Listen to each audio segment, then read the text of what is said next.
Nate with Conductive Containers, and today we're going to show you how to assemble one of our partition sets.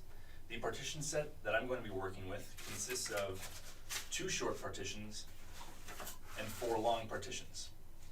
The first thing you're going to want to do once you receive our partitions, they will be shipped in flat. So you're going to want to bend them over and crease.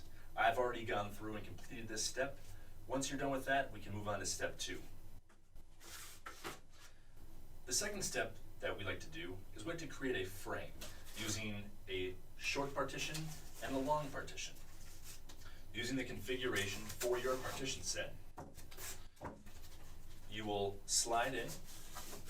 You can see that these are notched and these are both notched. So they just slide easily in.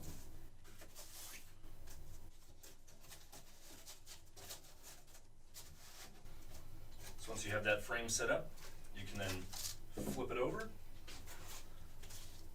and complete the partition set just by adding either the long or the short partitions that you're working with. And just like that, you have a partition set that's ready to be dropped into a tote. Thanks for watching.